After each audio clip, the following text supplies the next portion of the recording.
It's the Janatha signal. Diddly doodly diddly diddly doo.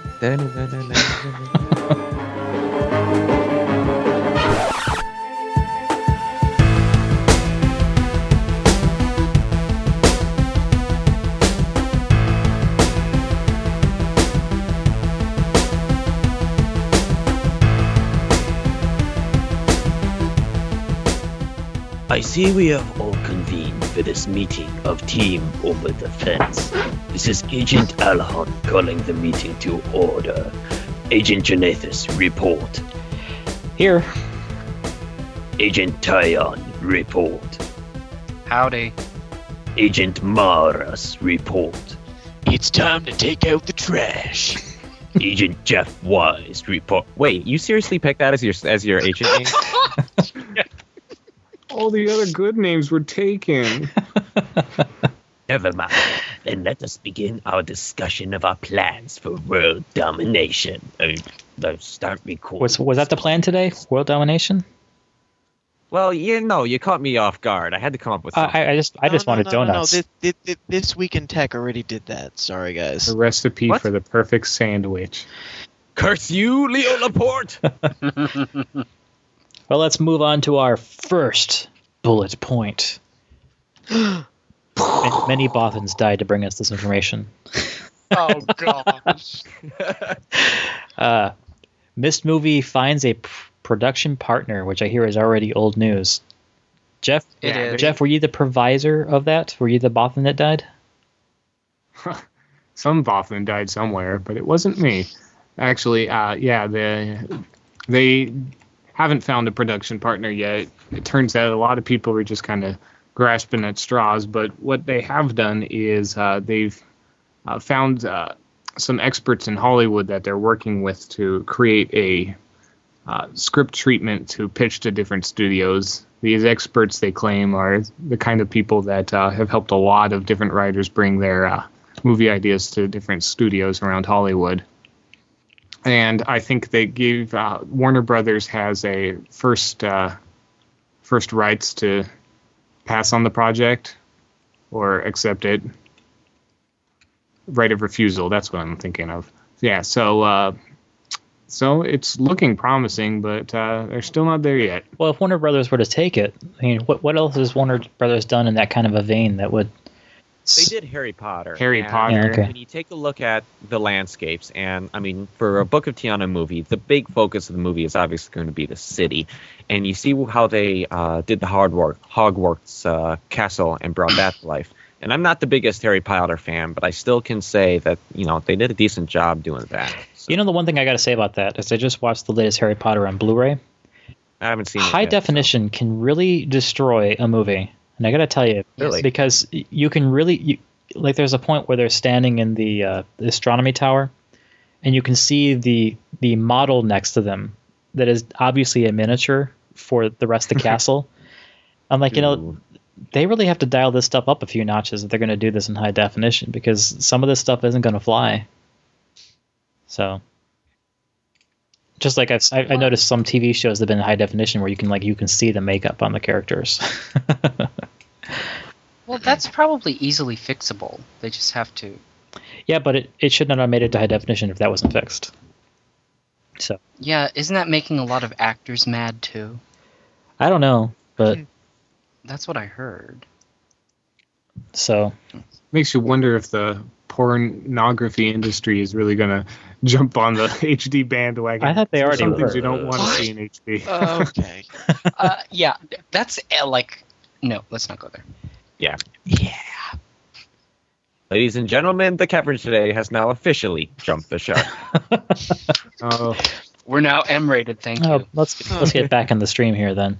Yes. Well, we might as well start cussing over at it. Don't you? Well, as long as we're getting in the stream, are we going to be skinny dipping in the stream? Schlargen. Actually, I heard a new profane thing today. We have a program that we use in my company called Malwarebytes. It's one of our main tools for removing viruses and stuff. Oh, yes. And so it is referred to by the program manufacturer in short as MBAM, MBAM. And so now our new cuss phrase is MBAM it. So I like it. that was a new one. Just That was a face palm. Major. when you're a geek, you're easily amused by geek stuff, I guess. It's true. Ain't that the truth? So moving on to hard-hitting issues. Game news. Australia asks its people whether they want an R18 plus classification. But if they don't overwhelmingly say yes, I'm going to be stunned. But my only problem is I think a lot of people are not really concerned with it, and that's kind of the problem. Is the weakness of the people who are concerned with it don't vote, and so that's where we run into these issues. I wonder what the way forward is going to be for Australia. I mean, Zero Punctuation talks about Michael Atkinson, his name is.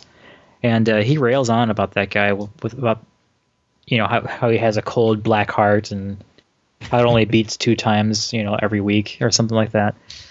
But I agree. Like this guy, he makes it sound like the games are just these gory depictions of horrible things, and why anyone would even begin to contest that these things are worthwhile for anyone is beyond him, and therefore. So he pretty much he makes it sound like he's completely unconcerned with it, but that he is completely concerned with it because he takes time to create all this colorful language to describe why it's not good. So he just hates games in general. I guess. I mean, he's of a different generation. I mean, my generation is one of the first generation to be the kind of people who play more games than we watch TV. More importantly, he's from the generation that votes. Yeah, which is the problem. So we have no choice. He has to disappear, be locked away somewhere, with no light, and that's all that has to happen. Oh, John, everyone's entitled to their own opinion. Everyone is entitled to my opinion. Yes, you're correct. Everyone is entitled to their own opinion, except when it's wrong. So, exactly. No, it's not about being entitled to his opinion. He doesn't allow people to have opinions. He says my opinion is what is law. I say so it goes this way. Well, on the other hand, here in the U.S., we did have it with, what was his name? Jack Thompson, who has been disbarred, He did get disbarred. So, there's always a ray of hope somewhere.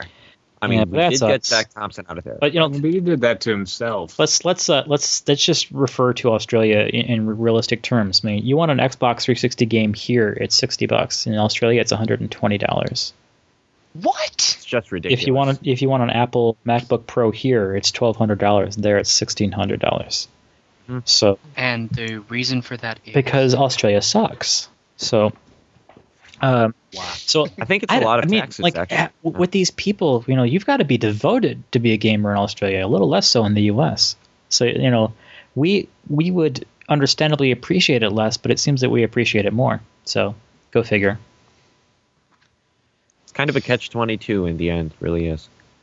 And America's really big on our rights to enjoy anything and everything.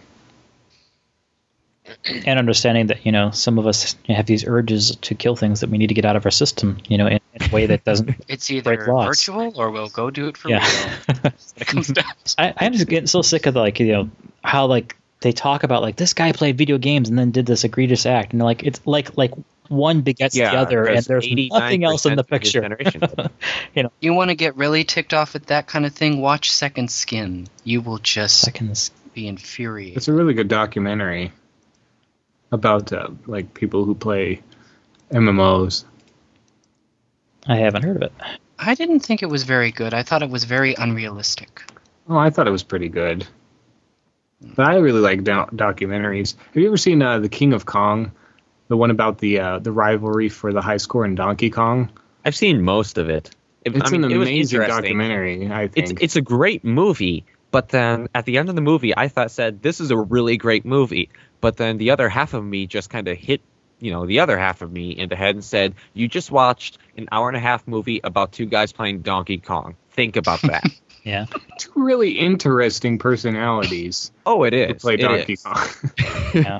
Because one of them is like original Donkey Kong here. Yes. Original Donkey Kong, and one of these guys, Steve Wiebe, is totally like a Midwest family man. He's got a wife and 2 kids, and the other guy is like this cocky, jerk, hot sauce entrepreneur who's just like always has to be the best in everything he does, and he knows it, and he's got that ego. type A personality, and these two kind of go head to head over this high score for Donkey Kong, and there's all this video game high score politics involved and everything, and intrigue, and it's actually really, really interesting, and I highly recommend it to anybody. I think it's on Netflix streaming if you...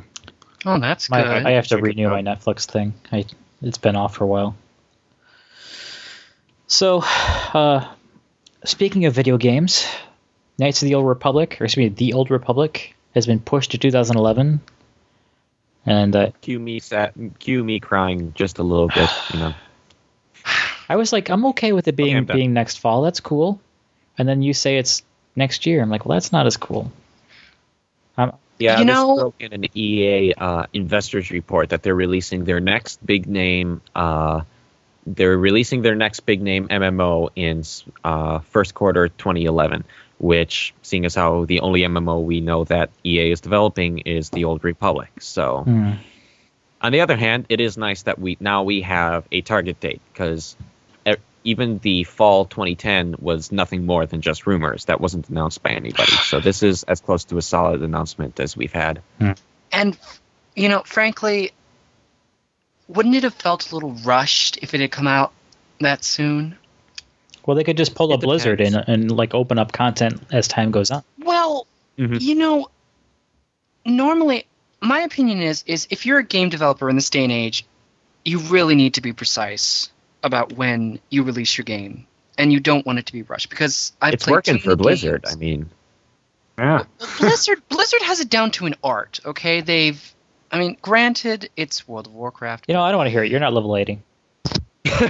Shut up. At the same time, though, Blizzard's not the only one who does it. I've been waiting for Half-Life 2 Episode 3 now for I feel like almost 3 years. Valve has just completely decided they're focusing elsewhere. Half-Life has arcs. It's like they've done they've done Left 4 Dead 2, and right now the only projects that I know that they have is any ongoing that they're going to do with TF2, which they have one class update to do, and then that's all they promise. A Portal, so we have no idea what to do. A Portal sequel is supposed to be in the works too. We have a Portal sequel in the works, and we have Episode 3 in the works. And even Yahtzee, even the guy in Zero Punctuation is saying, don't these people have other things to do, like making a sequel to an established franchise? And no kidding. Especially because Episode 2 John, ends what is this Zero Punctuation?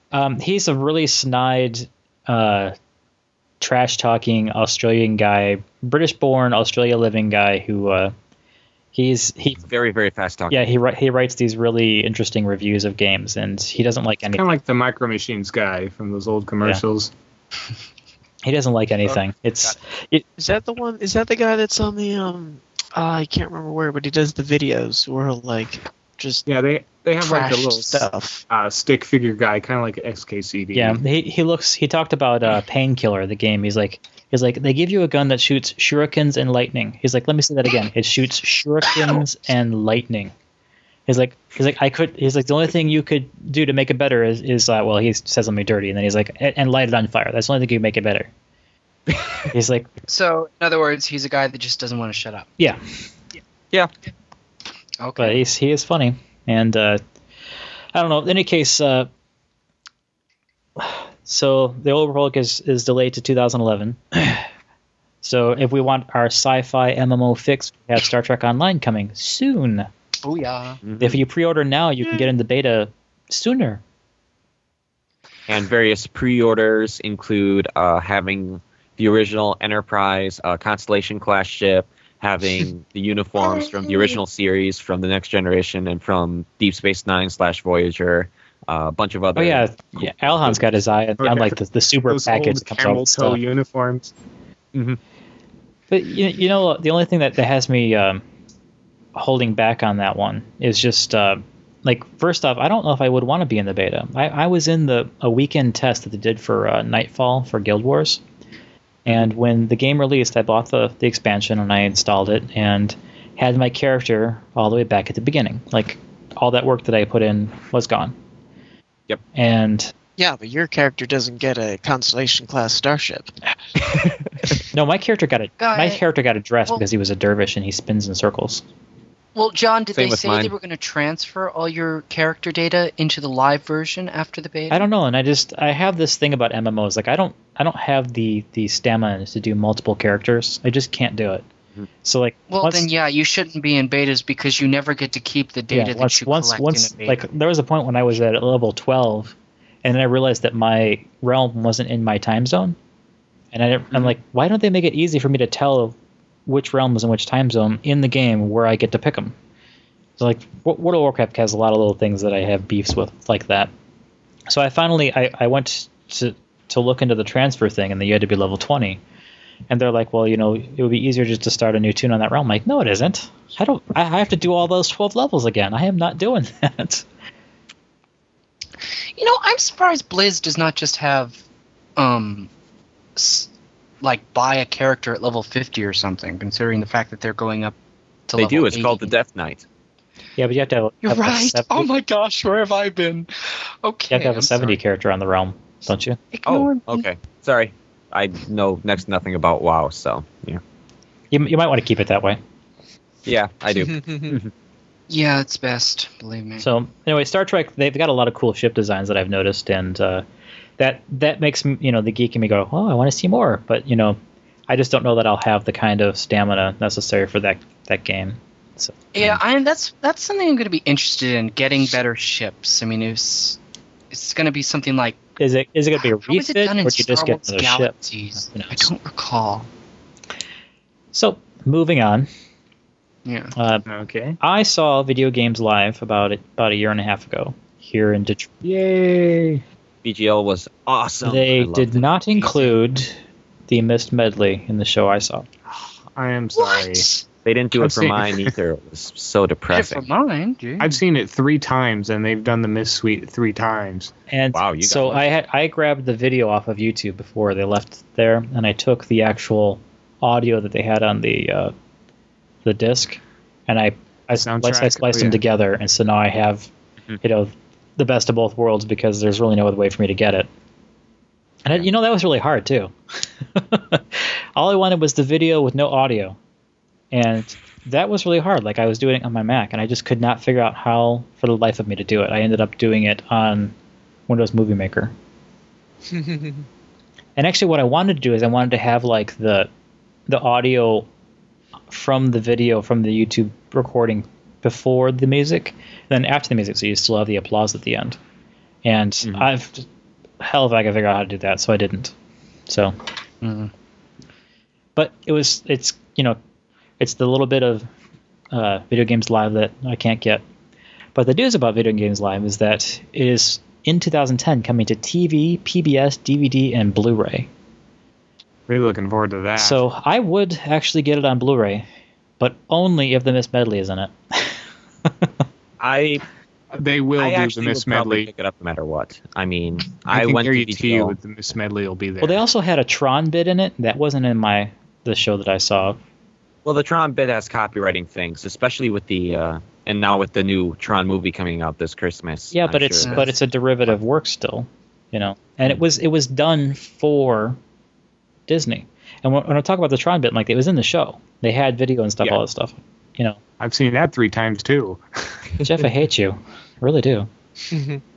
On a similar, but yet not entirely unrelated note, Daft Punk is doing the entire soundtrack for Tron Legacy, and I Yeah, jumped what? for joy the moment I heard that. I hope they don't foul up Tron. I'll be so mad if they do. You know what? If you go back and watch the original Tron, you're going to think, you know, they can't really screw this up any more than the original did. That's what I was kind of thinking. is But you know, I easy. see snippets of the movie, and I don't remember any of it. Like, it's kind of fun. Like when you watched a movie a couple times as a kid and you think you know it, And watch it for like 10, 15 years, and as an adult you watch it again, I was like, where's this part? I don't remember Indiana Jones swimming out to the submarine. When did that happen? I loved Tron as a kid, but I went back and watched it, and they're not even using like computer jargon correctly. It's like, I know, isn't that funny? Oh, come Oh, on, not that guys. I'm, Appreciate work for what era it was made in. Don't compare it to today's Can you stuff. give me an example? Because I haven't actually seen it. I can't even think of one off the top. I just know of my that head. Tron 2, the game, had some interesting ways of referring to it. Like the Colonel was like the captain of the computer. I was like, wait till the Colonel gets in there to take care of those zealots, because instead of zealots they were zealots. And it's like he's like pow, and then ram. He's gonna get him right out of there. And it's like just like the words are still kind of randomly being used incorrectly, but it was entertaining.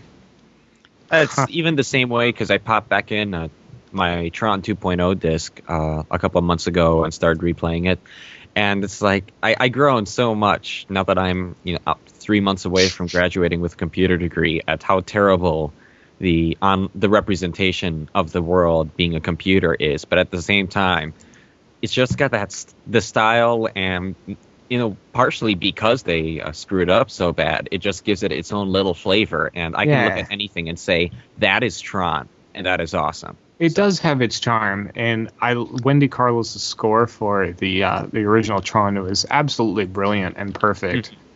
And she was kind of a... Well, you got to think, it's an entirely electric soundtrack back in, what is this, 1978, 1981, somewhere in there. I mean, it's not exactly easy, even with the synths they had, not exactly easy to do an entire electric soundtrack. No, and it was good. Mm-hmm. And I thought it was a very strange inclusion in the video game's live concert lineup, considering it really isn't from a video game at all. Yeah, it's just it kind of is though. The related. main theme has bits and pieces that are in there. Well, the only reason it's really in VGL is because Tommy Tallarico drools every time he hears the word Tron. So Yeah, but as I was saying about the Myst thing, they're going to include Myst on the DVD because Jack Wall is one of the co-partners of this, and they've had no problem at all cooperating with Cyan over any of the rights to the Myst music and all the other past concerts. Well, I think the only reason they didn't include it in the concert you went to is because it's not one of their more popular segments, because the kids these days, they all love the Halos. Anyway, before we get too far off the Tron, I wanted you to hear this. Hey, whoa. Don't be putting down Marty O'Donnell. Hey, Marty O'Donnell's awesome, and he worked on Riven. Freaking genius. Is he a frickin' genius? No, I said freaking genius. There's a difference. Frickin' with frickin' laser beams on their head? But what about those frackin' Cylons? Oh, never. Oh my, no. Wait. Shh. Listen. So you are a user. Fascinating. That was Byte from Tron 2.0. Yep. That was... First time you get zapped into the game, and he shows up. Yeah, and remember and then I think that the character mistakes him for the little bit. He thinks he's a bit. He's like, bit, I'm a Byte. But there's a point where Byte gets smacked, and this is kind of spoilery, and he's killed, and he flies away, and you hear him go, no, and he's gone. Is that on Steam? No, it's not. We need some Lith Tech games on Steam. We need No One Lives Forever on there. We need Tron on there. Mm-hmm. Hey, you're a big fan of No One Lives Oh my Forever. god, it's the best. It is the best game ever. Best game. I don't know. Beyond Good and Evil and Half-Life 2 are knocking on your door right now. I love Beyond Good and Evil. I've got it on my Steam. Half-Life 2 I have. I mean, I had Half-Life 2 when it came out. I was looking forward to it a long time. I was really upset that it was so much more scripted than they promised at E3. I was really upset about that because I was looking for all the cool ways you could like play the levels differently, and they didn't deliver on that. It was really scripted well, though. So I can't fault them. I don't know. I still wanted the cool thing with the what do you call it? The Strider. When it walked over and it tries to blow the building up, but it can't, so then it has to get down on its haunches to crawl through. Mm-hmm. Stuff like that would have been really cool.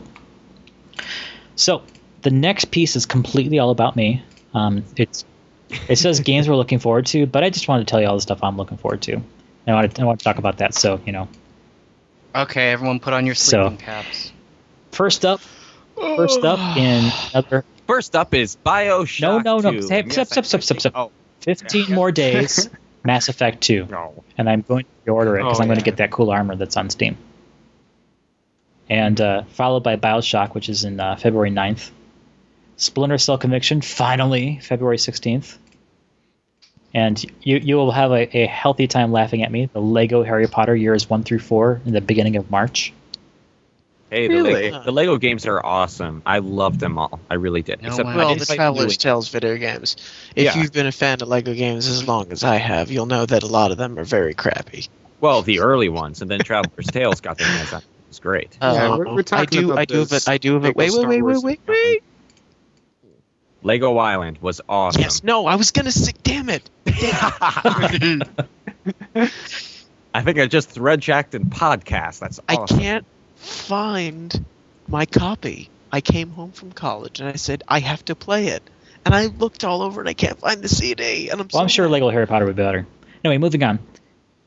March 16th, we're going to get Assassin's Creed 2 on the PC, which I'm ready to do it on PC instead of a console. I'm excited about that. Just Cause 2 is going to be cross-platform, which will be later in March. And that Nice. one looks really. If you haven't seen anything on it, check it out. It's going to be sort of like Crackdown, like the whole world is open to you. You can't really jump 160 feet in the air, but how many games give you that ability? But it looks like it's got that wide open world fun stuff that I adore. Guns and grappling hooks and big explosions. Man, you have a grappling hook that can attach to pretty much Yeah. anything, and you have a parachute that can It's open almost at like will. Spider-Man because he can attach the grappling hook to say a helicopter and then attach it to a guy, and as the helicopter flies away, the guy flies away with it. So I'm going to be Yeah. getting a lot of fun out of that game. There's going to be a ton of great moments where you just kind of do something crazy. YouTube and is going to be wild. going crazy with those. It's another reason why I want it on PC because it's easy to record with fraps. So the thing that surprised me, and I'll bet you this one's wrong. At the end of March, they're saying Crysis 2 is coming out. Crysis 2 is just coming out on the PlayStation 3, Xbox 360, and the PC. I don't think that's not enough time for a fanfare, and we haven't really heard anything about it. And the only trailer that they have shows reflective letters flying together to say Crysis 2. So I'm thinking that one's not ready yet. And since we haven't seen a trailer that shows us anything about the game, I'm betting that March is really, it's somebody guessing it's going to be March. And these are all off of like Amazon and EB Games, so you can take them all with a grain of salt anyway. So my production is actually taking right till the fall, which includes Alpha Protocol. Anyone else heard about that? I've heard of it, but I haven't read too much into What they're it. doing is they're stealing our idea from the podcast about the agents and turning it into a RPG shooter game. Damn it. Oh, that would be awesome. Was it that leaked? So I personally think that Chad is our turncoat, Agent Tyon, as it were. Damn it. Mhm. It makes sense. Why I'm am I gonna a have to kill it turncoat? We just Who else could it be? I mean, not me. I haven't been around. because you're the whipping boy. That's why. Oh, what did I do to deserve So that? Transformers War for Cybertron, which looked kind of cheesy, but they started using like a Gears of War third-person kind of combat deal. And there's That actually is really exciting me because I'm a decent fan of Transformers, and something not set in a series with the awesome art style that they have, with what looks like they're going to let Optimus Prime actually rip things in half. Finally. and he gets an axe that can literally slice people in half, and is like, that's what Exactly. we've been missing in all the Star Wars games, the dismemberment. hmm Wait, I'm not on top of this. What A lightsaber what this is tied not to? a bashing stick. It cuts. Yeah. I know, but which series is this tied to? Is this in this? None. Transformers War for None. Cybertron is actually supposed to be a story of the Transformers on Cybertron. So it's all set in like Cybertronian era, and there's a point. It's the I know, prequel. but what? I know, Yeah. but what design? It's Are they- an I mean, what are they entirely gonna new, be? unique design. If anything, it's slightly inspired by G1, and that's pushing it. So Optimus Prime I mean, looks to make it- like he transforms into what I would call like a crossover sport utility. That's what he looks like. Yeah. He turns into an alien Yeah. truck. And Megatron, you can see he's inspired by the original TV series Megatron, and by the movies Megatron, and there's a couple other influences in there, and I just love. There's, like I said, there's a point where Optimus Prime pulls out that electrified axe, kind of like the blades and stuff that they randomly would wield in the movies, and he slices somebody and literally takes off the top third, and then the two pieces, like the one piece slides off, a la or Underworld. Remember the first Underworld? The slice and the head slides off. Same thing. Except, it's all burning and hot, like a lightsaber cut through it, which is, again, what we need in a Star Wars game. Exactly. So that's why I stayed away from Force Unleashed, because I don't want to hit things with a glowing he does slice things now and then, although in some cases it's like, how the hell did you do that? Like he goes under an AT-ST and flies up through it, and it falls into two pieces, and it's like the lightsaber's not long enough to cut through something that big. When you're not making sense in Star Wars physics, then you seriously got a he went problem. straight through it. Yeah. So, whatever.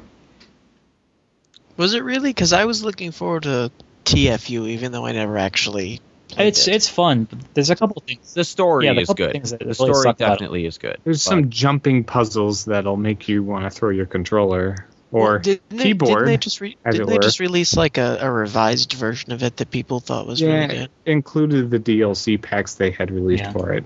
And then they charge you the full price of the game. The thing that made me sick about the game, though, is that every time you jump, so does the camera. Yeah. They did announce that they're making the Force Unleashed 2. Yeah.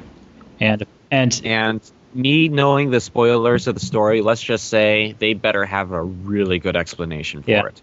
Oh, you spoiled yourself? I've read the book. But The Force Unleashed was a very good story, but it was very self-contained. Now they're expanding on unless they have... Yeah. It looks like they're doing it with the Starkiller character again, and his story is wrapped up. I'm not going to say anything more than that, but it's got to be a clone or something. Complete. But what? I like the trailer where we hear a Rancor cry out, and then we see the body thrown out, and it lands, and then something much bigger than a Rancor comes out, and so the trailer. And so cool. the little boy in me goes, cool. I'm all about this one, but yeah. Well, I've kind of fallen out of Star Wars fandom. I understand that there's a story in Assassin's Creed 2, but the gameplay is king in that setting, and that's kind of like Crackdown doesn't really have so much of a story, and I don't really care because I can go around the city and do whatever I want, and so that's to me that's the fun part. And the Lego games, they don't really have a story, or they have a story, you already know the story, and that's not the issue. The gameplay is the crux. Yeah, nobody cares if you can. If you knew you were playing. The way they lampoon it is kind of funny. Like, did you ever see the trailer for the Lego Star Wars where Luke and Darth Vader fight and Luke loses his hand and he just puts it back on because it's a Lego? Yes. And then Darth Vader fights with him, and then Luke falls off and Darth Vader still has his hand, so he just throws it in. And in the game, he they don't talk. They do everything non-verbally. So it's all pantomime. So for him to tell Luke that he's his father, he pulls out the Polaroid picture. You gotta love the. A lot of the stuff was really cool. So I actually have high hopes for the Harry Potter game. I don't know if it's that close to being released or not, because again, I haven't heard anything about it until I just looked. But did you see these Prince of Persia Legos that they're making? No. They actually look pretty interesting. Based on the new movie, they're making a whole set of Legos. There's actually one set that looks almost exactly like a scene from the original DOS Prince of Persia game. And when I saw that, my jaw kind of hit the floor. It's just, that's awesome! But I'm actually hoping that Prince of Persia will be the first real good video game movie, and good, obviously, being loose definition. I'm expecting it to be about Pirates of the Caribbean quality. I see it, and it just really doesn't look like it's going to fly. It looks like everything's been done through a filter.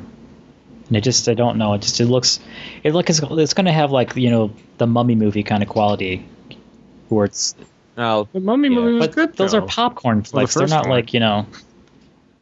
Well, I don't think anybody's going to see Prince of Persia for a serious art house film. And I'm not against popcorn flicks, but popcorn flicks to me are rentals. And if you really break it down, the name Prince of Persia is a pretty silly name for a video game. I mean, that's one of those like holdovers back when all video games. The other thing really, like, is the first time we saw point of fact names like the first that. time we saw the logo for the movie, it looked like they just did it in Arial font. I'm like, what are you people thinking? Like, can't the font even look a little Mediterranean? I mean, geez. So I have 2 more games. 2 more. Actually, 3 more. Okay. So September, I have Brink, the first-person shooter plus free-running game. So I have high hopes for that. And again, I can't see it because of the ability you're afforded by having a mouse. I just cannot see how that would work in a controller because of one of the ideas that they have is you can run to a doorway and then pop down on your knees and slide across. Meanwhile, turning to your side and shooting the people in the room as you slide across there. Like, I know I could do it with the mouse. I bet you I would suck at it with a controller. And I also have a correction, which Sean pointed out to me. I thought that Brink was on the Unreal 3 engine, and I looked it up, and the site that I found that information on had mentionings of Unreal 3 and Brink, but they were not related stories. Brink is actually on id Tech 4, so it's on the Doom 3 engine, essentially. Oh, okay. So I was wrong on that front. The final 2 games are the next Medal of Honor, just because I really hope that somebody can compete with Call of Duty. I mean, I like that they've modernized it, but I don't know. Because the people who made Call of Duty Allied Assault so good became Infinity Ward. So I don't know if EA's got the chops. I hope they do, but I have no faith that they will. And finally, The Last Guardian on PlayStation 3. One of the reasons I bought a PlayStation 3. And they pushed it back to November, and I'm very upset about that. Hey, do you want a quality game, or do you want something that's I bet you they're rushed? done. I bet you they're done. And they're just... No, game developers They're are taking never a coffee done, trust break. me. They're having frappuccinos on my time. I don't like that. So those are the games I was looking forward to. Does anyone else have any additives of stuff I didn't mention? For me, almost more than the Old Republic, simply because I've been so ticked at Star Wars in the last couple of months for storyline reasons involving the Mandalorians and a very long rant I won't get into here. But I've been more looking forward to Guild Wars 2, especially with the new trailers and all the info coming out. I gotta say, it looks really, really rich and really diverse, and I don't know when it's coming out. They haven't announced yet. I almost lost access to Guild Wars, like permanently. Like I changed the password, forgot to write it down, went back to log in, got myself locked out. Had to go through this little dance, and I gave them my codes for my games, and they said those weren't viable codes, and I was like, those are viable codes, those are correct. And so, you know, I finally said, okay, can I talk to somebody? Is there somebody who can call me, or I can call them? And next thing you know, they gave me my passwords back. But there you go. I was like, you know, if you guys don't give me my access back, this is the last NCSoft game I play. Well, part of it has also been Guild Wars has been hit in the last couple of months really epically bad by scammers and by people stealing accounts. Because one of the major fan sites which help track Guild Wars accounts for trading purposes got entirely compromised, which people saw similar usernames and passwords, plugged them into Guild Wars, and hey, we can get in here. Yeah. So their economy has been wonky. My father just did something like that lately, and it's one thing I've learned from all this experience, and though I have been applying this logic myself, but a lot of users don't. So I will share this for everyone's edification. You want to tier your passwords, like what you log into your email account with, and websites and games. You want none of these to be the same, you know. And you can even like alter it in like, as an example, like you could have a password that's *4250, and you could capitalize the S and use the @ symbol for the R, and then hold Shift for 2 of the numbers to get 2 special symbols, and then that password is hardened, and then you can use the non-hardened version for your game. That way, the 2 passwords are not the same.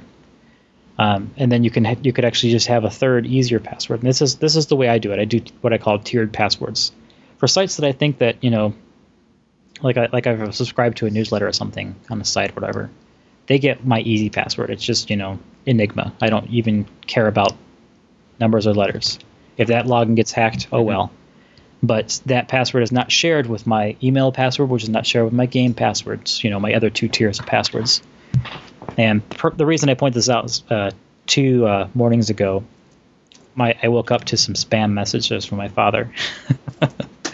I checked his Gmail account. He had 342 new friends, and 500 plus email had been sent out by him, including all of his contacts. Ooh. So I changed his password. Maybe he just suddenly got really sociable. Yeah, and he favors a website that charges you in euros. So I had to remove a vacation response, a signature, both of which were the same spam message. I hardened his password. I deleted all the friends that he suddenly had, all these, because it was Gmail, it was Google Talk Friends, and deleted all the spam messages. He got a lot of refusals, so a lot of the emails were not actually viable.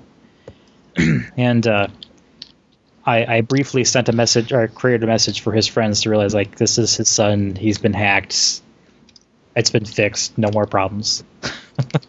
Yeah. And then he's like, Windows 7 did it, because I have on the Windows 7 release candidate. But as soon as that happened, I scanned his computer, he had nothing on it. So he logged into a website with the same password he uses for his email, and that's how he got hacked. By the way, can I just ask, what is with Windows 7 new marketing scheme? Have you noticed where it's like, I asked Windows 7 to be better, and look, it is. Windows 7, I made it better.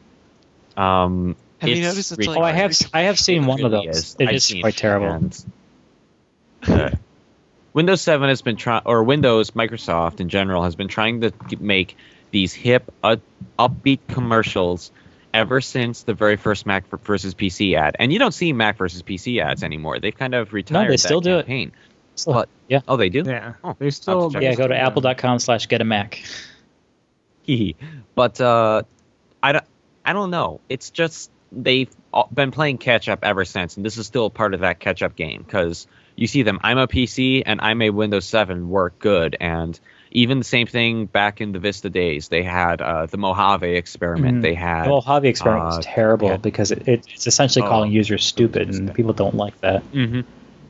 Yeah, it was just everything they've done ever since that first Mac vs. PC commercial has been poor decision, poor PR, poor commercials, and that's where it just hasn't helped. And you can see the comparison. Apple tends to be a more targeted, more planned entity, whereas Microsoft kind of just throws stuff out there and says, "Here, let's try this."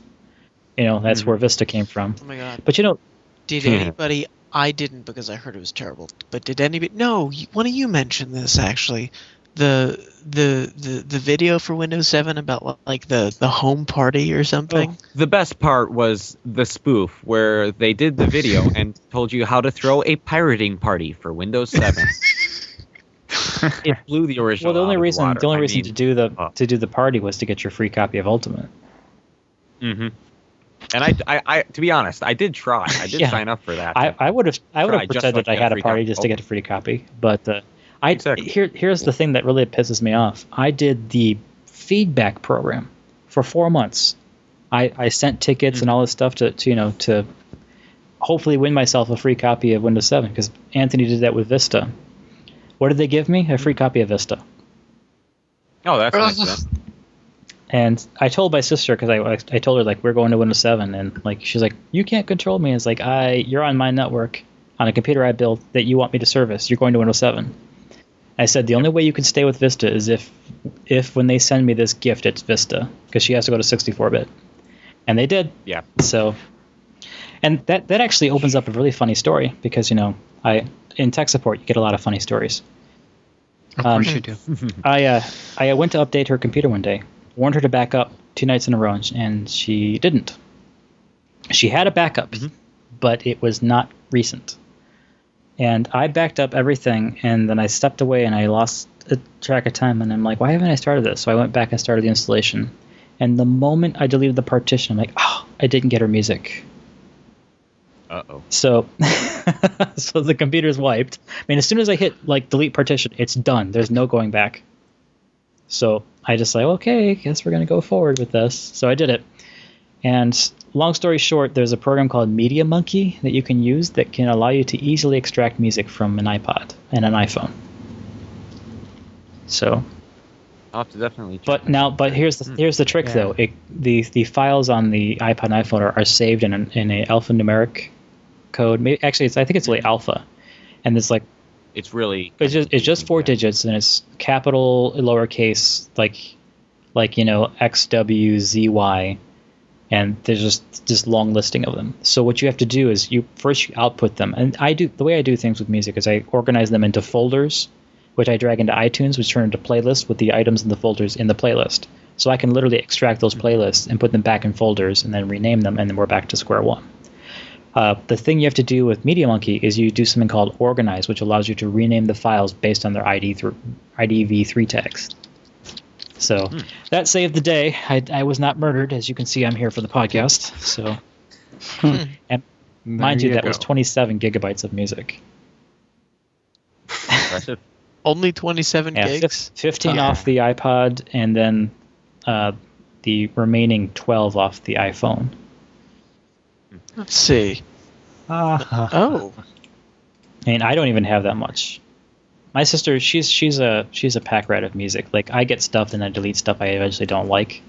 So I'm not. Yeah, and I've already told you about my music collection. Yeah, you've got more than that. Like the 160 gigabyte iPod isn't enough for you, right? Yeah, I've got like 28,000 songs on my iPod.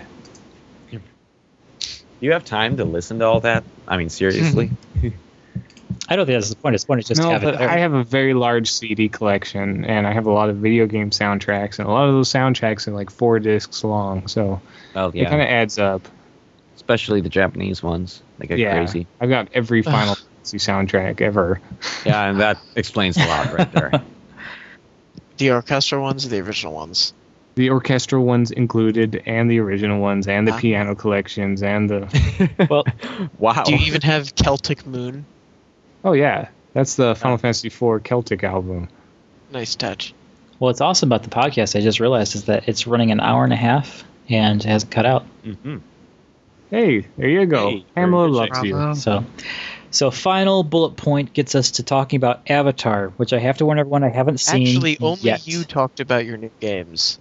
Yeah. Oh, I'm sorry. Hey, I mentioned Guild Wars. Yeah, Eric said Guild Wars, and Patrick, you're I'm defending Janathus for once. Record this. It's the only time Oh you'll my ever see and it. Patrick, you're boring and don't have any gaming systems, so Okay, well, okay, I did pick up Bioshock. Well, that took Did you long play it? enough. Yeah, Have you started well, at least? I bought it. It was only $5 on Steam. I was like, yes, best Oh, decision ever. that's a good deal. I got Yeah. Mass Effect in the same sale, so Oh, I'm gonna the be New busy Year, for the 6 holiday months. New Year sale was Bioshock. awesome. I got Mhm. Bioshock. I got the original KOTOR. Also a very good game. And I got, what else did I get? I got the adventure game pack. You know, the one that LucasArts Yeah. has. Oh yeah. Yeah. I got So- in the Thanksgiving sale. I got Mirror's Edge for $5, and I got Secret of Monkey Island Special Edition for $2.50. And then Very during the nice. Christmas sale, I picked up not Mirror's Edge, Mass Effect. So I'm going to be happy for quite a while.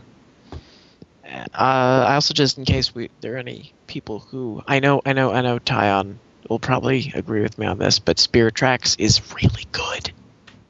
Thank you. I was really surprised because Phantom Hourglass is really quite crappy, and Yeah. Spirit It was Tracks, alright. Spirit Tracks is like blows that so far out of the water it actually goes into space, orbits the Earth a little bit, and then falls back into the water. So, in terms of what I'm looking forward to, all I want is just a little bit more info on what, in God's name, this new Zelda game is. It's coming out. Yes. It's coming out this year, and there's a single piece of Apparently. concept Apparently, art, so unless they enjoy it. decide to delay it again, Well, yeah, which happened but, with you know. TP. Well, So there far, is it's just that one poster, and we don't know anything else. well, there is a bit more. But it's really not much to go on. But it's supposed to be bigger than Twilight Princess, in regards to the world, which is, in my opinion, kind of silly. I don't doubt that. It's supposed to employ the Wii Motion Plus, so that you have a more authentic control over Link. One-to-one sort of play. I But- need my lightsaber game. I'm still waiting for my lightsaber game because as Well, of awesome course as you are. Wii Sports Resort is, You're a but Star Wars I geek. need my lightsaber game. Whatever, Ty, I'm like you're not. No, really, in certain angles, those swords from Wii Sports Resort kind of look like they're glowing. They are lightsabers. I mean, they're fun. They just go bonk instead of chop the Mii's head off, which is what I want. But Yeah, that game brings back a lot of good memories of American Gladiators.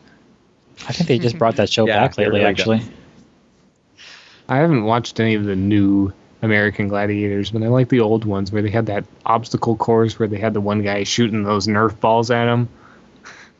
Well, I saw an article lately, and mind you, Zelda does not interest me, but Because you're evil. yeah, Because your heart Yeah. is a piece of coal. yes. It is. This is true. hey, I'm not a huge Zelda Look, fan me- either. I've played through one or two of them, Okay. and then I get bored because every game's the Right. same.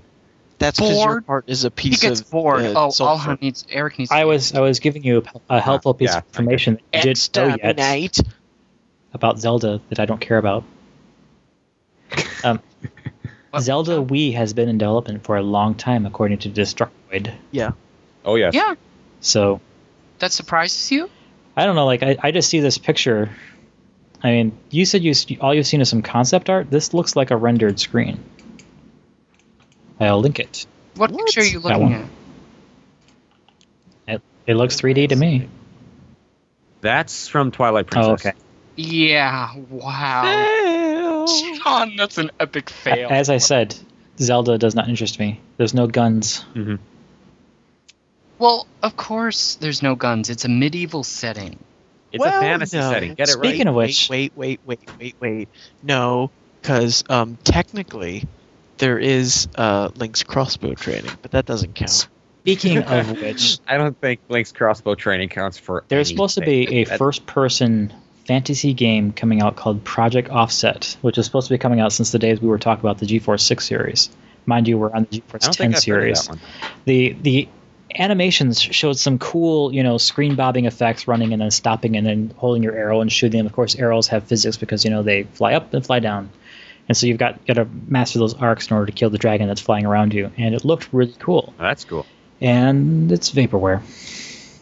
Uh-huh. It's joined the ranks of Duke Nukem. Hey, Duke Nukem's not vaporware. Yes, Duke Nukem is not vaporware anymore because it was officially canceled. And So now now they're it's saying just it's not officially canceled. It's supposedly Oh, somebody's jeez. kicking around. Anyway, if you're I'm here to curious about kick Project butt, Offset, if chew you bubble gum, and I'm all out of butt. there's a site called projectoffset.com, and I think what essentially was happening is the people who were behind the game were actually just producing an engine and therefore shopping their tech around. It looks like that's about where they're at. Now they're all really young guys. Look like they're either in or just out of college. So By the way, did anybody see that ridiculously just god-awful Duke Nukem trailer that was at the last E3 or something? It was just the words Duke Nukem with music in the background. It was just isn't he he's in It's his just- apartment or whatever? He's it pumping- was facepalm inducing. yeah. So Jeff, did we miss any games that you're looking forward to that I didn't mention? The games I'm really looking forward to are Mass Effect 2, as you mentioned, and I went on a big rant about Endless Ocean in one of the other podcasts, so I'm not going to do that again. What, have you seen the Mass Effect 2 pre-order on Steam? Yes. I think I did. Well, you're going to get it for the Xbox 360 anyway, so it doesn't matter. Yeah, but it's the same pre-order bonus. The Inferno in-game armor. It looks like Iron Man to me. Yeah. Well, that, and if you pre-order Dragon Age, you got armor in Dragon Age that transfers over to Mass Effect 2 also. The Blood Dragon cool. armor. Yeah. So it's armor that works in both of those games. That's just crazy talk. It kind of is. So is everyone happy we've covered Future games the that we're looking past forward to, life. or is anyone who wants to chime in? Well, I do have one thing to Okay. add. and it is silly. Oh, goodness. It is silly, but I am looking forward to this. I cannot lie. Dragon Ball Z Back- Online. Oh. No. Oh. No. You Shush. can't be serious. Are they really making a DBZ online? Of course. Anyway, go on. Oh no! More to the point. Back in the late 90s? Late 90s. Yes, it was. Must have been late 90s. I was a little boy, and this was the first game I spent my own money on that I saved up on my allowance. And this game was Pokemon Gold. And this spring, they are remaking Pokemon Gold into Pokemon Heart Gold and Soul Silver. And it's arguably the best game in the series, and I cannot wait for this remake, and I'm really happy about it, just because the nostalgia factor is going to be huge. This And is the yeah, moment you I can make wish. fun of me. This is definitely the moment I wish I had a DS, because I had Silver back in the day, and the game's already been released over in Japan, and it's selling amazingly well, and they're saying it's a great game. But yeah, I would be picking this up myself. I already have the soundtrack. Yep. I'm sorry. Did you hear that little pedometer thing that came with the Japanese version of the game? They're going to bring that over to the American versions too. Yep. And guess what? It uses when you transfer stuff into it, it uses the music from when back in the day. I don't know if any of you remember this from the game, but when you would try to use the Game Boy printer that you didn't actually have, but just wanted to see what happened, and you just do do do do do do do do do do do do. That's the music for it now. Game Boy It just printer makes me was- laugh. Game Boy printer was arguably one of the dumbest attachments I've ever seen for anything, but that's Yeah. another rant. So Yeah, I still have the Game Boy camera. I bought it one Oh. of those times I was still working at a GameStop, and they had a used Game Boy camera for 50 cents. And I bought it. why not? Yeah, exactly. For 50 cents, why not? Still worked great. For your great 4 shades of gray resolution picture. So what about you, Chad? Which you now have on every phone, and now the iPod Nano. What about me? You know what about you? Oh, what am I what looking about forward Bob? to? Yes. Well, only one game, and you all know what it is. And that is the next Kingdom Hearts game, Birth Shoot by me now. Sleep. Oh, Which, yeah, this thank again. God, has nothing to do with Organization 13. Well, I'm wrong. So kinda- you think, yeah. Well, basically, it's set back 10 years before the first game and answers all those little questions that you keep having throughout the entire series. I don't More keep like that. Here's what I love. fills in Here's what all I the love. little plot holes that the series has created. Is what's his name? Yeah, What's his nose still doing here's- the voice? Is What? what's his nose still doing the voice? Who? I don't know his name.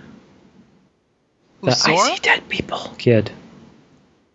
Haley Yeah. Joel Osment? Oh, I have no idea. It's not out in the U.S. yet, and I will say that I have watched the part that Sora is in, which is like at the very he's end, in and you it? have to do this ungodly boss fight just to get it. But yeah, he doesn't have a major role in it, so I would not be surprised if someone else did the voice of Sora, as horrifying as that possibly could be. But he would have to be really young in order to. Well, this is the scene you see him in is when he's KH2 Sora. I mean, you see Sora as a little kid in the game, but I imagine someone else is going to do young Sora, Riku, and Kairi. Huh. Have you, but speaking yeah, of it's- voice for the- acting, have you heard Japanese Goofy and Donald? Now, those are funny voices. Yes, they really, really are. In fact, I think I first heard them when Rechain of Memories came out, and I couldn't believe that anyone could understand Donald. I really couldn't believe that anyone could understand Donald when he speaks in Japanese. Well, it's hard to understand him I, enough in English, so. True. There's the one thing that I kind of like about the Kingdom Hearts series, because even if it seems silly on the outside, you have to appreciate that they went and got really almost all of the actors from every single one of those movies to come back Yes. and reprise the roles. That's hard to do. Like, realistically speaking, that's amazing, and a lot of those Yeah. actors are really good too. And here's what I do have to say about Birth by Sleep. I kind of really like the fact, from what I've heard, that in the game, Mickey Mouse is in the process of training under Yen Sid, being a Yes. reference to Fantasia, which is one of my favorite movies, Mhm. being a music nerd. So, Yes, I like that fact too, because frankly, putting Mickey in that kind of role is just wow. It should have happened a long time ago. Did you ever see here's that my Fantasia question. 2000? Yes. Yes, I did. I like the Firebird sequence, but that's about it.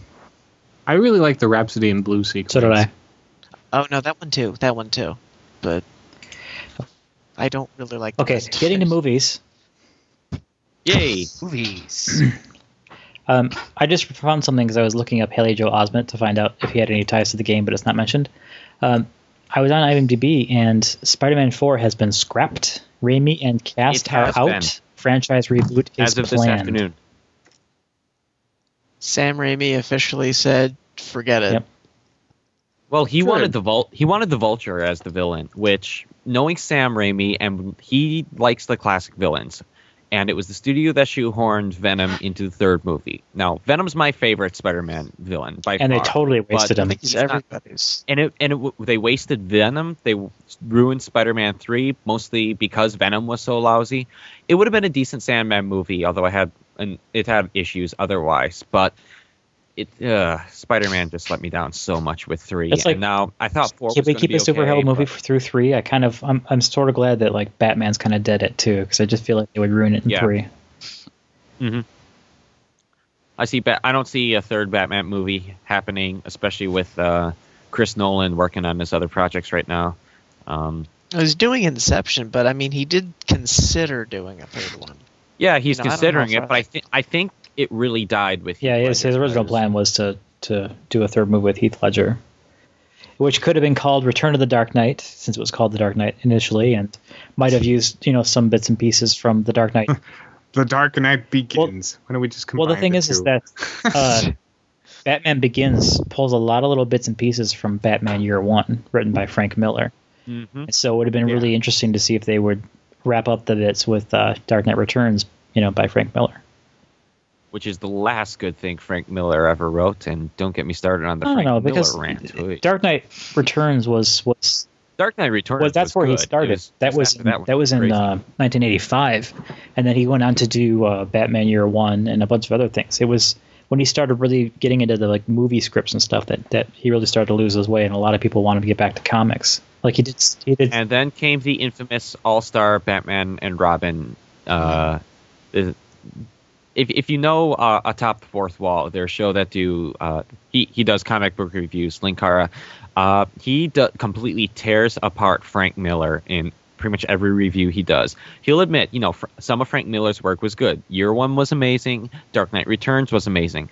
The only problem is after that he got into this habit of really poor storytelling that has occurred in pretty much every single thing he's ever written, and it just culminates with All-Star Batman and Robin, which came out just a few years back. And you want to know where the phrase "I'm the goddamn Batman" came from? It's from this, and there's a reason it's so terrible.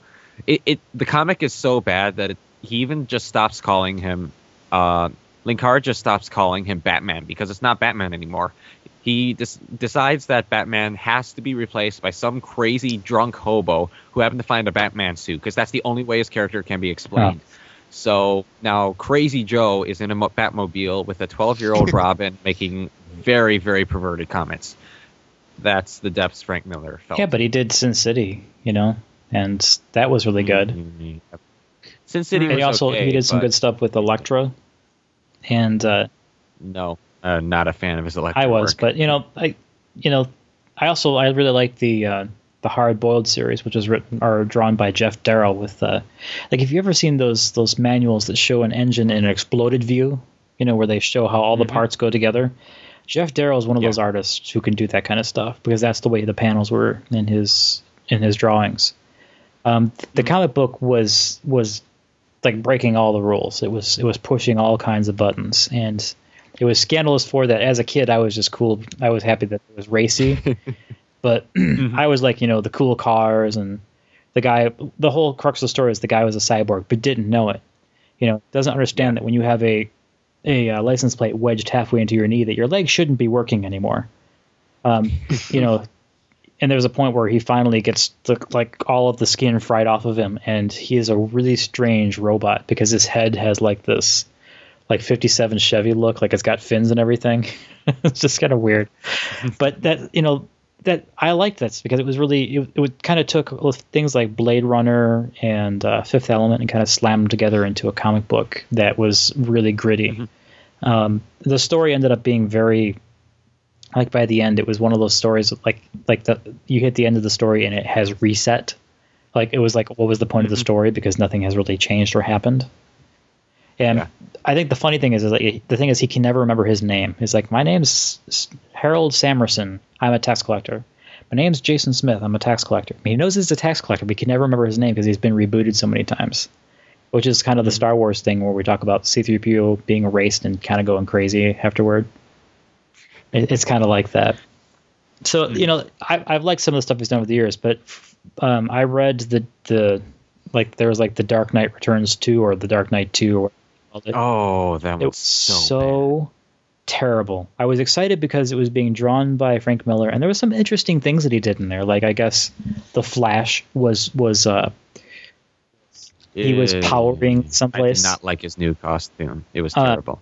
The worst part was they made Carrie, who was awesome as the female Robin in Dark Knight Returns, but they made her into some type of cat girl, and I'm not talking like Catwoman. I mean, I'm talking Japanese cat girl. Yeah, she was like what we call a furry. Let's not even go there. So anyway, dancing a little closer back to the movie's premise we were talking about. I think Jeff wanted to talk about Avatar.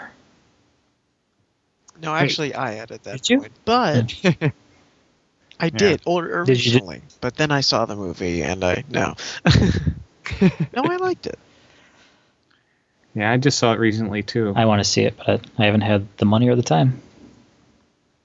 I got to see it in 3D up in Green Bay, and I will say it is the prettiest movie I think I've ever seen, especially since 60-70% of it is CG, and you couldn't tell a lot of times. I'm like, holy cow, those have to. Well, they did a lot of motion capture to get all of it right.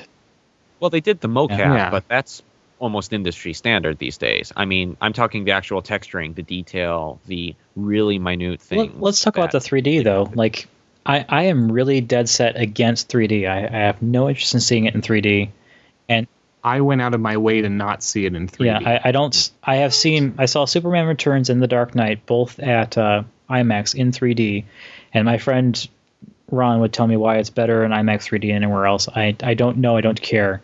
All I know is that I find it disturbing. It's not pleasant to set my eyes on it like it is a regular straight up IMAX movie. Yeah, I saw it in 3D and in a regular theater. The nearest decent IMAX theater is in Milwaukee, and that's over 2 hours away.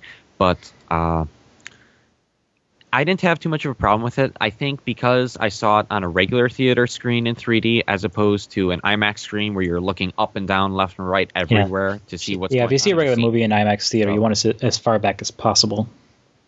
Yeah. But I thought it was pretty good. It didn't bother me at all, and it was really immersive.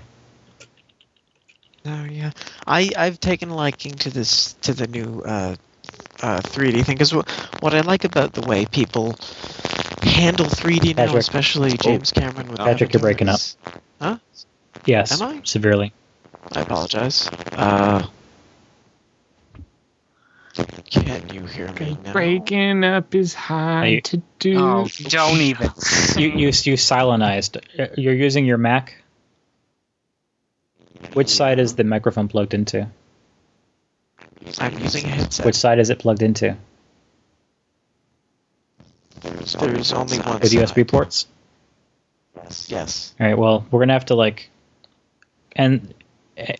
Plug it into the front one. Yeah, disconnect from the call. I'll call you back, and in the interim, unplug your USB port and plug it back in. Okay. Because you're getting worse, like it's unintelligible now.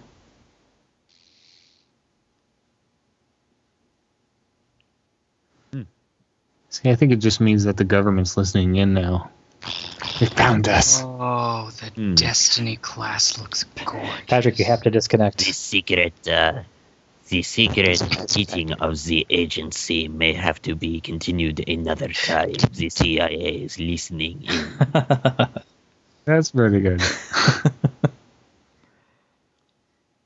Join us next time when Tyon will be caught in his double entendre. That's right, I'm a double agent. You don't know who for, but just you've been warned. It's the Lithuanians. I knew it. They've had a vendetta on me ever since I blew up that thing. You didn't hear that part. Got it? Eric, were you on the closed beta for STO? No, I wasn't, unfortunately. Mm. Ring, ring, ring. Well, apparently you can probably get in now since you've pre-ordered. I haven't pre-ordered. Patrick, Oh, you have? Okay, No. never mind then. How's it now? sounds good now. I have You no said money. Silenized. It reminded me Are of we good? Simonized that you put on that car. Are we Yeah, good? we're good.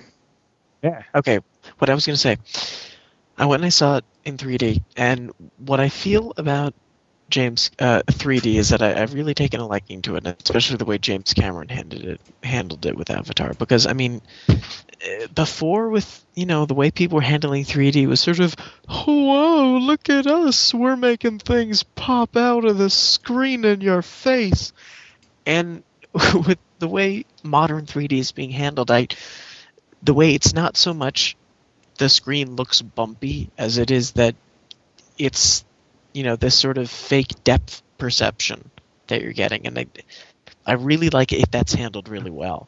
And since James Cameron filmed in 3D, especially the scenes that are actually with like real people and stuff, you can really see the how that is handled, and everything that's real looks really good actually, which is interesting. I noticed that in the scenes where there was actual people, the 3D looked more convincing than it did with the CG scenes. It was weird. We'll have to get around to seeing it. I Probably because they I don't know. 3D cameras. Probably with the 3D cameras, I will say the 3D was really in some ways subtle. Because like I said, they didn't treat it like it was a gimmick. Like, hey, we've got this plank of wood. We're going to throw it right out into the audience. But they really treated it like it was part of the movie from the beginning. Like the 3D was planned to be there. It was shot with the cameras. It wasn't just tacked on to a couple of scenes and then artificially done. It was there from the beginning. And that really, I think, it was an immersive movie to me. I really was more immersed into that thing than in any movie I've seen in the theater in quite a while. And I saw about 3 movies that week. So that alone it gets props for. However, I'm going to play a little bit of devil's advocate about Avatar. The story was lacking. I'm sorry. I'm a writer. I pay attention. I actually was paying attention to the story. I agree even though with you, there's so many Eric. I movies. really Well, do. it's Pocahontas and Dances with Wolves in space. The way I heard it reviewed was Pocahontas plus Fern Gully plus The Matrix equals Avatar, and that's really all it is. Yeah, it's not a terribly original story. It's just a cool movie. Yeah. I will say it for an unoriginal story. They tell it well. It is, No, yeah. it's not, they've got the good twist on it, and they've got and they deliver the story well. The problem is, I've seen this story before a couple of times. Yeah, it's the classic Fern Gully. Stormtrooper versus Ewoks.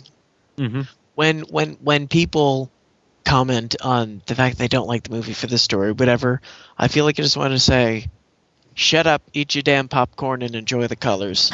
Yeah, that's what I did. I mean, It's I'm going to say it's a good movie. I still think it's a good movie. I just No, yeah. that's my nitpick of it. So yeah. I mean, it's not exactly original, but it was pretty good.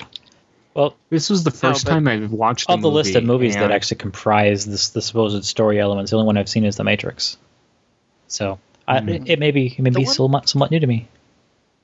I think the one thing I we think should it be will, asking is the technology that they use in this movie, is all the kind of technological aspects that were involved in really every single aspect of this movie, even in the movie itself. Is this going to sort of change the way gaming is going to sort of happen? Do you know No. what I mean? Is this going to affect... no. No, Well, it maybe won't, not now, because- but like in the... Well, supposedly this is a big technological push. Like we're talking about a lot of 3D TVs. Like supposedly this is becoming the 3D revolution. I don't see 3D TVs ever working. Just that's me. I don't see. Well, that they're ever talking working about for just- 3D TVs that use like illusions, where like you don't need glasses. You can just the screen works, but I guess the viewing field is very that narrow. works. 3D TVs. But- Didn't you see Minority Report? But the thing is, though, like people are talking about like these TVs that need like glasses and glasses that are polarized that require power, and I'm like, Yeah. that's never going to make it. That's not going to fly Ever. ever. Why don't people they have a just hard enough start time keeping focusing on- the batteries fresh in their TV remotes. It's that's one place the PlayStation got it right with the controller. The rechargeable batteries built right in. Yep, definitely. I can tell you one thing straight away. Like when I was watching, when you go and you see like the trailer clips from the Avatar game, the one thing I noticed that made the game not interesting looking was the frame rate. If you're going to be making a game like that, you can't have a frame rate like that. You have to have a frame rate that's faster than that, because it just doesn't look right. It looks like the game is lagging on an online MMO. Mm-hmm. And I'm like, you can't do that. You have to make it look more. And the thing is like Ubisoft is not a company who doesn't know what they're doing. I mean, Assassin's Creed, Rainbow Six Siege, the Splinter Cell games. I mean, Prince of Persia, Beyond Good and Evil. I mean, they are a company on their game, and so, Well, it's not so much the publisher as it's going to be whoever actually developed the game. Ubisoft is the developer. Ubisoft develops and publishes their own games. It was done by Ubisoft Montreal. Wow! Even the Montreal studio. They're that's one of the better ones. they're the good ones. Like if you. The Splinter Cell really games used to dance back and forth between Montreal and Shanghai, and the ones done in Shanghai are always the sucky ones. It's like Call of Duty World at War versus Modern Warfare. Modern Warfare. Didn't Montreal work on Myst 4? Yeah. Yep. And they were really fans. Man, that was a gorgeous game. Oh, it definitely really was pretty. wasn't it? I have issues with its puzzles, but it's it old was now. pretty. Oh, it still is. Still holds up really well. You know what's funny? If you ever look at the documentaries for behind Myst 4, everybody's always speaking French, which is how you can tell that it was Ubisoft Montreal. It's just it just makes me laugh. Even the Ubisoft girl is playing, originally a French company too, so yeah.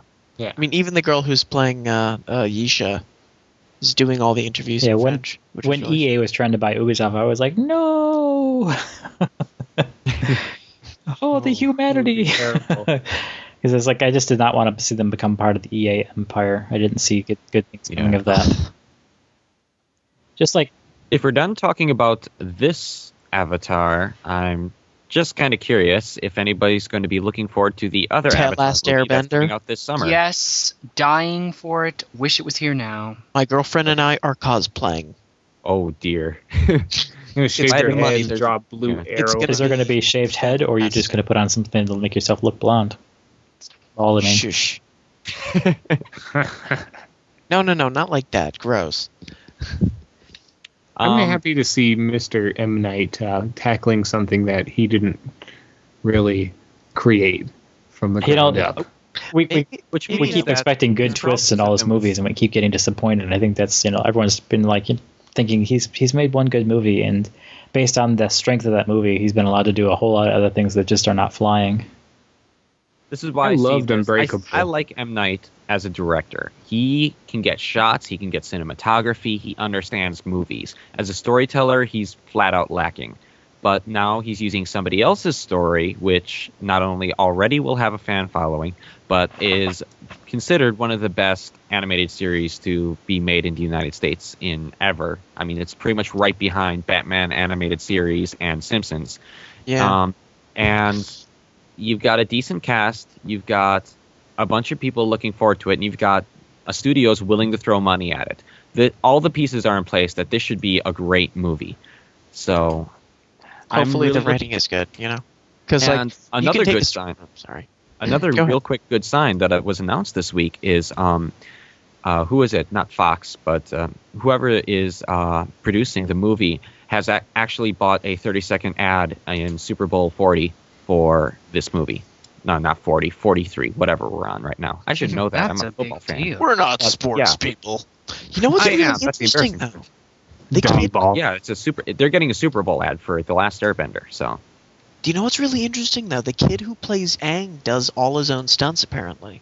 He's a Taekwondo black belt, and he's only like 11 years old, so. Wow, that's really cool. And I'm really looking forward to it. Mm-hmm. And since we were talking about this earlier, I might as well throw this out. Okay, open question. What's the best Star Trek movie? Uh-oh. A tie between 2 and 11. That's my call. I haven't actually seen 2, that Wrath of Khan. Which one was 11? I new love Wrath of Khan. And in that second/third place spot, I have First Contact.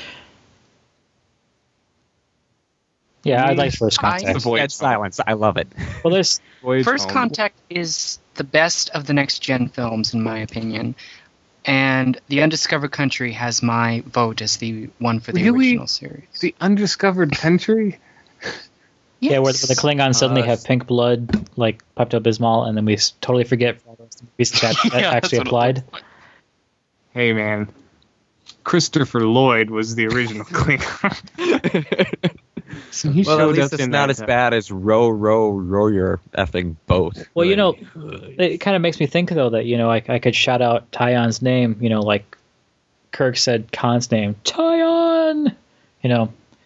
So, John, we just need to have Just Tyon say something stop mean, though. talking. He's Captain George Takei of the USS Excelsior.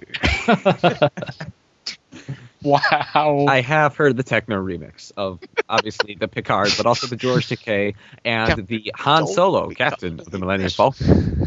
So Oh, man. YTMND.com is amazing. Oh, shut up about what you So write in with your opinion on what is the best.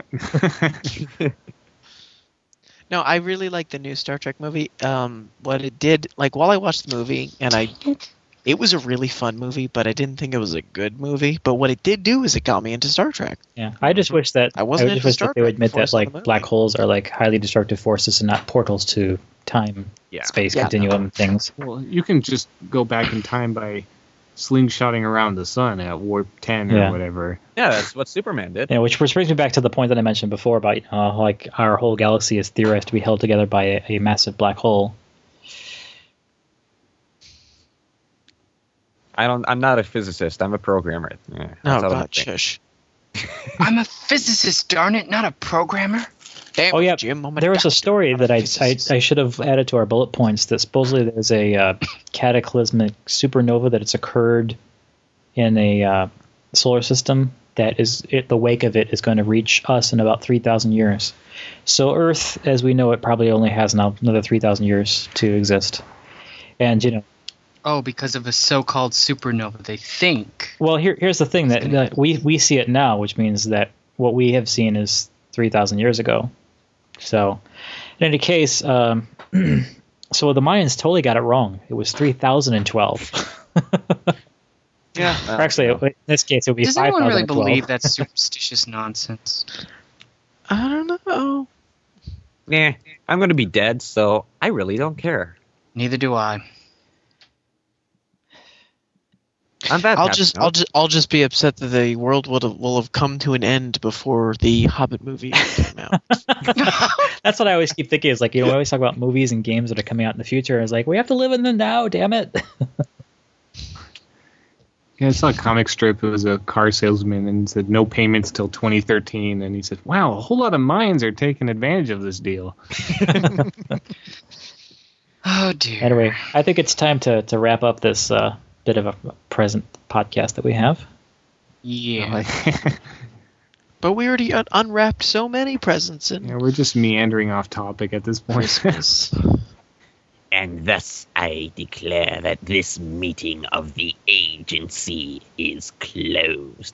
Agent Jonathas, Sir Jonathan, what have you to say? Goodbye, but we can't go until Tyon turns in his decoder ring. Just making sure.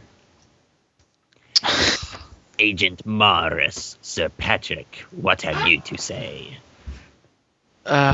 Well, just don't forget to reverse the polarity of the neutron flow. Agent Jeff, what have you to say? I really need a code name of some sort. the lamp man.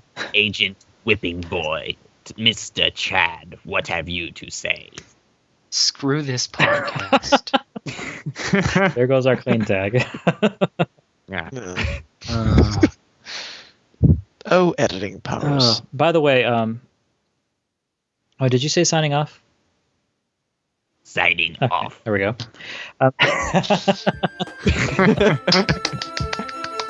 Well, that'll be in the podcast and an outtake.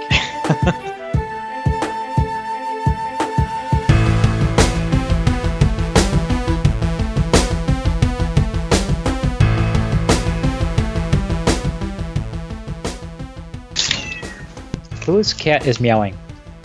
That would be Not mine. mine. It's my cat, Chloe. Yeah, we should probably be recording this. This is some good stuff. Yeah, I know. Yeah, that's what I was gonna say. This podcast needs more cowbell. You're gonna want that cowbell there. Nickelodeon. If I could strip Kingdom Hearts and Zelda from the world, would you still have a reason to live? Yeah, Okay. I just live off of Xenosaga. Hello, beautiful. What else? Wait, what? Wait, what got pushed back? Let's start the podcast before we run out of source material. Video Games Live is coming to TV. PBS, DVD, and Blu-ray in 2010. Have I Oh, talked no, of about... course. Save it for the show, guys. Okay. Just start the show. Thanks, Mom. Anyway, we have a podcast to do. Do we? Yeah. Oh, did you say signing off? Signing Okay, off. there we go. Oh, boy! Anyway, I'm going to log off, so I'll catch you all See ya. later. All right. Later. Fire. Goodbye!